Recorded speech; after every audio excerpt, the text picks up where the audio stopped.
What is up, Samurai? Welcome back to the channel. Now look, I know y'all have been waiting, I've been waiting, the whole world has been waiting for Gamescom to drop some absolute bangers. But let me tell you something, I was not prepared. I was not ready for the level of pure, unadulterated nightmare fuel they unleashed upon us. We're talking about games that will make you question every shadow in your room. Games that will have you sleeping with the lights on for a week straight. My heart is already pounding just thinking about it, man. So today, we're diving deep into the abyss. We're looking at the top 5 horror games from Gamescom 2025 that are guaranteed to haunt your dreams.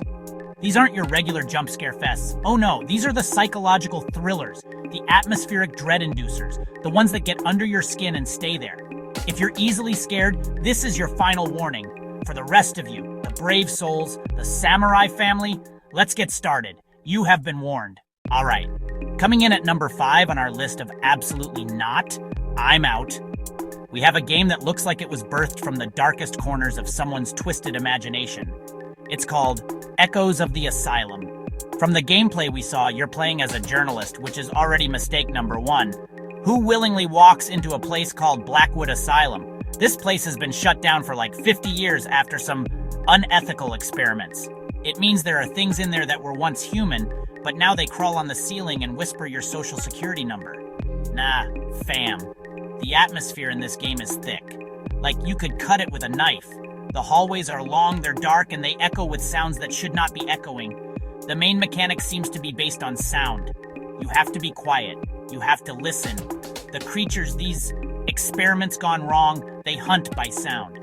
So you're creeping through these abandoned wards, holding your breath, trying not to step on a random piece of broken glass. I saw a scene where the player is hiding in a morgue, inside an asylum, and one of the freezer doors just slowly creaks open, and you just see a hand flop out. Okay, deep breaths. We survived the asylum for now, but don't get comfortable. Coming in at number 4, we're trading the dusty derelict halls for something deeper, something wetter. This one is called Submerged Malice. Y'all know how I feel about water levels. Y'all know. I don't like them. There's a reason we evolved to get out of the ocean. It's because there's stuff down there that wants to eat us.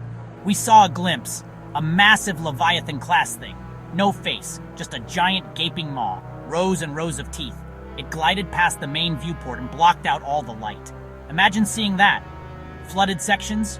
The water is murky. Visibility is near zero, your flashlight cuts through the grime, a silhouette swims past, fast, humanoid but too quick, too graceful, one of the former crew or what's left of them. Alright, we're halfway through. If you're still with me, shout out to you. But the scares are only getting more intense. For our number 3 spot, we're moving away from the natural horrors of the deep and into the realm of the uncanny, the man-made horror. Get ready for The Marionette's Curse. This game puts you in the shoes of a detective in the 1920s, investigating the mysterious disappearance of a famous puppeteer.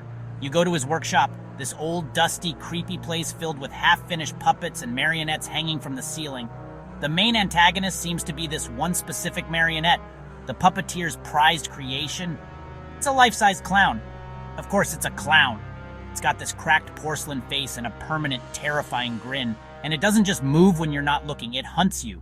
There's a scene in the trailer where the player is hiding in a closet. The clown marionette walks into the room. It doesn't see you, but it stops. It slowly raises its head, and you can hear the creaking of the wood as it sniffs the air. It can smell you. All right, we're in the home stretch now. Number 2, this one feels different. It feels heavy. It's a game that promises to mess with your head on a fundamental level. You play as a radio operator stationed at a remote Arctic research base. A strange signal starts coming through your equipment, a signal that doesn't seem to be of human origin. As you try to decipher it, reality itself starts to fray at the edges. A hallway will be longer than it should be. A door will lead to a place it didn't lead to before. In the brief flashes of light, you see it, a figure standing in the corner of the room. When the lights come back on fully, it's gone. There's a scene where the player looks into a mirror, and for a split second, his reflection doesn't move with him. It just stands there, smiling. This is it. We've arrived at number 1. The game that out of everything I saw at Gamescom left me the most disturbed. The one that I can't stop thinking about. The one that promises to be the single most terrifying experience of 2025. It's a body horror game, but it's not just about gore. It's about the violation of the human form in the most grotesque and intimate ways possible. Your own body is unstable. It mutates, randomly. There are other patients in this facility. Failed experiments. They are walking amalgamations of flesh and metal, crying out in agony as they shamble towards you. They aren't evil. They are victims, just like you. One of the most intense scenes in the demo showed the player having to perform surgery on themselves, using crude, horrifying tools to remove a parasitic growth that is killing them. The level of detail, the sounds, the sheer desperation of the moment, it was one of the most stressful things I've ever seen in a game trailer. And there you have it. Echoes of the Asylum, Submerged Malice, The Marionette's Curse, Penumbra, The Final Signal, and Viscera. 5 games, 5 distinct flavors of fear. Thank you so much for watching, Samurai. Don't forget to slice that like button. And if you're new here, hit that subscribe button and join the family. We get scared together. That's how we do it. Echoing Whisper. Nightmares don't end when the game is over.